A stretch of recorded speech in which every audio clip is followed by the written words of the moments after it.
Hello दोस्तों, मैं रिंकू सिंह आप सभी भावी मुख्य सेविका बहनों का अपने चैनल पे स्वागत करती हूँ और उम्मीद करती हूँ सभी स्वस्थ और मस्त होंगे। जैसा कि आप सभी बहनों को ये ज्ञात है कि 16 को ही ज्ञात हो गया था कि हम लोगों का केस जो है नीरज तिवारी जी अब देखेंगे और उन्होंने ये भी कह दिया है कि आपका केस 24 तारीख को फ्रेश में सुनवाई होगी।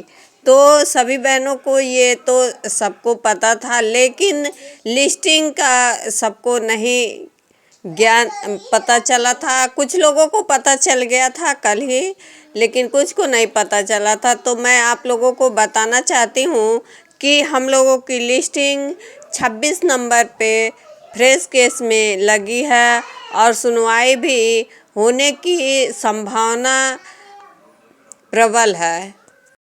इस तरह से सभी बहनों को ये भी ज्ञात है कि कोर्ट नंबर 5 में जब सुनवाई हो रही थी तो बहुत बार फ्रेश केस में केस अपना लगा था और केस बहुत ऊपर लगता था, 19 नंबर पे लगा था, फिर भी केस की सुनवाई नहीं हो पाई थी।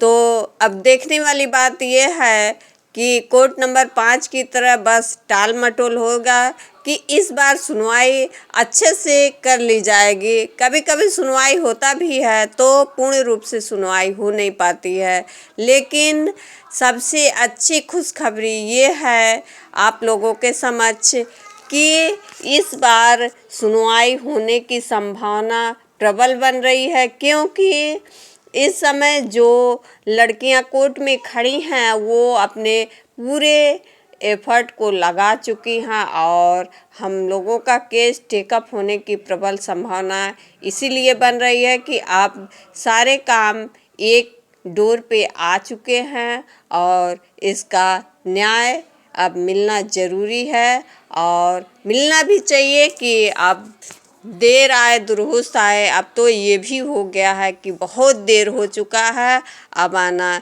संभव नहीं बल्कि अति आवश्यक हो गया है।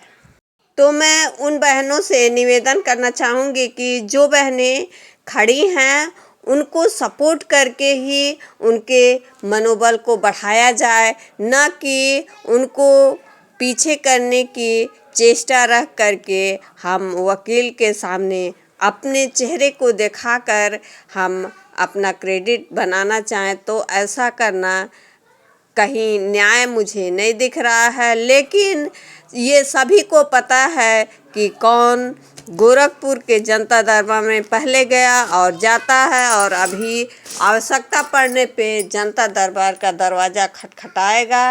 ये कौन है, किस तरह से जाता है, ये सभी को पता है और ये भी पता है कि कोर्ट में कौन सी लड़कियां इतनी मजबूती से खड़ी हैं और कहाँ की हैं, कैसी हैं, ये भी सभी को पता है। तो कृपया इन सब अफवाहों में आप ना पढ़ें कि मेरा क्रेडिट बन जाए या हमको सभी लोग जाने, हम फेमस हो जाएं। इन सब के अफवाहों में पढ़ने से होने वाला क्या है कि अगर आप लोग अपने में खींचातानी ग्रुप बनाने लगें और ग्रुप के कारण ही ये भर्ती इतनी लटक रही है।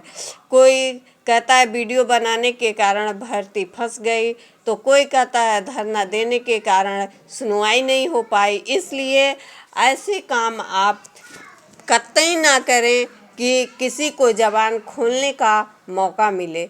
और इसी से मैं किसी का नाम नहीं ले रही हूँ, ना किसी को इस बात से नाराज़गी होनी चाहिए, क्योंकि इसमें भलाई सभी की है। सबको मजबूती से जो खड़ी हैं उनका सपोर्ट करना चाहिए, न कि उनको अब पीछे करके अपने नाम बस एक छोटे से काम के लिए उन पे ठेस पहुंचाया जाए। तो मैं ज़्यादा कहना नहीं चाहूँगी।